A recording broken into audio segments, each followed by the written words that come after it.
వాళ్ళ పరిపాలనలో వాళ్ళకు అలవాటు.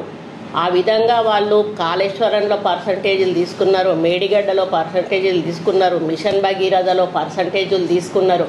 ప్రతి దాంట్లో కూడా పర్సంటేజీలు తీసుకొని నాణ్యతా లోపంతో ఈరోజు కోట్లాది రూపాయల డబ్బులు, ప్రజల డబ్బులు దుర్వినియోగం చేసి వాళ్ళు కోట్లకు పడగలెత్తి ఈరోజు మంత్రులతో సహా కోట్ల రూపాయలు దండుకొని కోటీశ్వర్లయ్యి ప్రాపర్టీస్ సంపాదించుకొని, మీరు ఒక్కొక్క మంత్రి హిస్టరీ, మీకు ధైర్యం ఉంటే మీకు మీరు సెల్ఫ్ ఎంక్వైరీ చేయించుకోండి. ఈరోజు నేను అడుగుతా ఉన్నాను మంత్రులను, బీఆర్ఎస్ మంత్రులను, మీరందరూ కూడా సెల్ఫ్ ఎంక్వైరీ చేసుకోండి.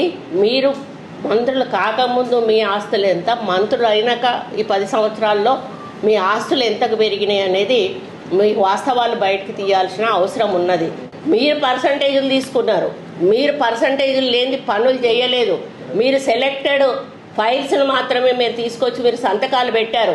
ఈరోజు నేను ఒక్కటే అడుగుతా ఉన్నా, అంటే వాళ్ళకి డబ్బులు వచ్చే, పర్సంటేజీలు వచ్చే పెద్ద పెద్ద పనులను తీసుకొని ఈరోజు కోట్ల రూపాయలు వాళ్ళు దండుకొని ఈరోజు కోటీశ్వర్లై ట్రోలింగ్ చేయడం చాలా బాధాకరం. వెంటనే దాన్ని ఆపాల్సిన అవసరం ఉన్నది. లేకపోతే నేను సైబర్ క్రైమ్ వాళ్ళకి తప్పకుండా నేను కంప్లైంట్ ఇస్తాను.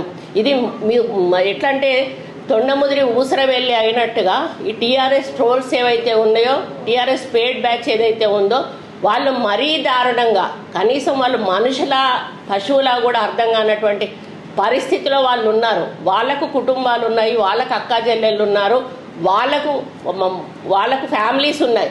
అటువంటి వాళ్ళు కనీస మన మింగిత జ్ఞానం కూడా లేకుండా పిచ్చి పిచ్చిగా రాయడం అనేది చాలా బాధాకరం.